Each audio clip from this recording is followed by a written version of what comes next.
Born on the 28th of January 1941 in Kingston, it was on the February 6th birthday of reggae greats such as Derek Harriott and Bob Marley that the life of a musical genius was snuffed out.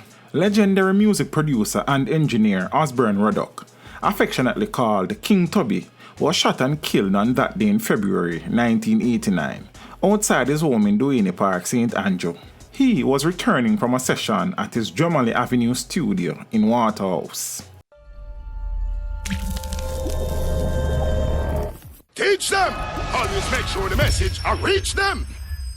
King Tubby's musical journey began when he was 17 years old and operated his own Tubby's Hometown Hi-Fi in 1958. He managed to attract Hugh Roy and Dennis Al Capone, who were the DJs on the sound.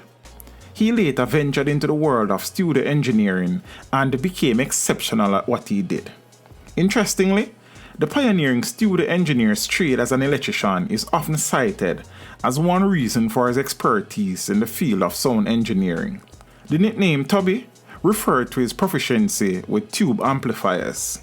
It is said that his knowledge of circuits and electronic equipment would reshape the musical landscape in Jamaica. He not only made the electronic equipment work, he could change the way they operated to give him the sound he wanted. Tubby's, through his innovativeness, used a small studio in the musical inner city community of Waterhouse to churn out a whole new sound that redefined Jamaican popular music in the 60s and 70s. Opening his own studio in 1971, King Tubby is considered the inventor of the concept of remix that later became commonplace in dance and electronic music production. His most famous dub, and one of the most popular dubs of all time, was King Tubby Meets Rockers Uptown in 1974.